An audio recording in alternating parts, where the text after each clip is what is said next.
So just to clarify, why can't we do the co-design first, prior to legislation? And do you not accept that actually in terms, if detail is important, is it not better to have more scrutiny rather than less? So I think that the correct process for bringing forth legislation of this complexity is to first enable, as this bill does, to start that conversation. If one doesn't do that, you end up in the situation where you're asking councils and businesses to invest what is going to be a substantial amount of time to undertake to develop legislation which may never get through Parliament. It may not happen. That would be the wrong way around to do it, because you're asking to design a process that we don't even have powers to implement. And you would be sitting in a committee very much less going, you're asking councils to develop something that you don't even know you're going to have the powers to implement. So we must understand that we have these enabling powers, so we can then say to councils, right, we have the powers to implement this. You can have that certainty. Let us work on the detail together. If you had it the other way around, you could do a whole lot of work and without those powers in place. And how would you prioritise that work? Well, only if the legislation... well, in fact, I would say actually your answer almost demonstrates my point. Is that at the moment, we don't know how this is all going to fit together. We actually don't know whether or not the co-design might actually come forward with things that would require different powers and different abilities. So actually, the point of scrutiny is to actually look at whether or not the correct powers are in place, the correct procedures, the correct fiscal measures in order to support the policy intent and the outcomes of that legislation. The point being is that you can look at it as a discrete package. You don't make it up as you go along.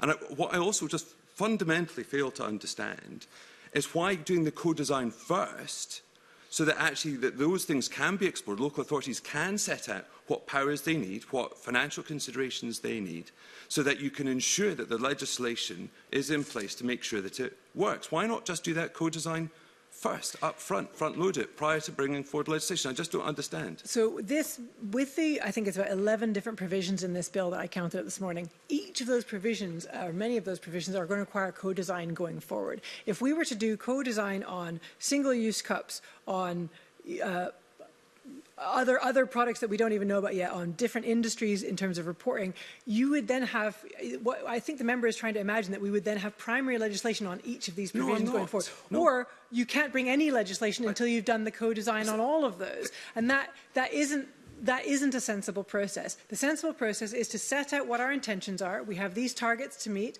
We are going to enable these kinds of powers, and then we work on the detail for each of them. It's going to be, in terms of, we're going to get reporting on food waste, and then, we've had these conversations, but members have suggested we do textiles next or construction next, so that we can then go down that path knowing how these processes work.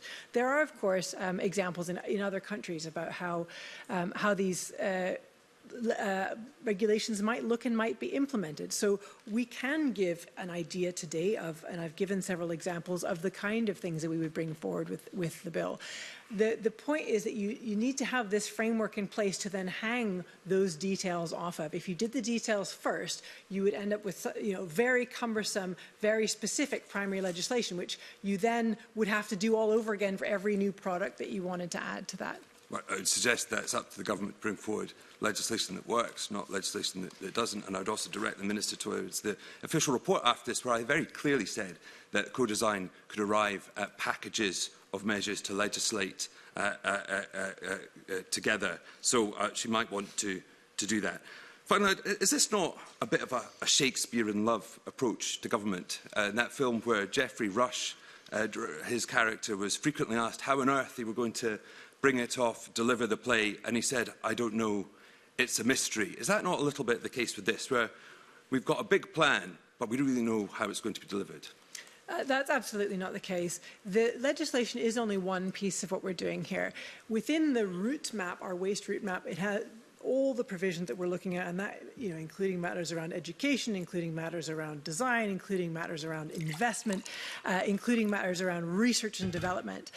Legislation is only one part of that, and as I outlined in my opening statement, this bill is specifically narrow. It sits in a very specific place between powers that we already have devolved in Scotland to do things. For example, as far as I'm aware, we do not need any new powers to deal with a potential ban on single-use vapes. We already have those powers, for example, and powers which are absolutely not devolved. So we would not be able to bring in something like extended producer responsibility for packaging in Scotland because that's not a devolved matter.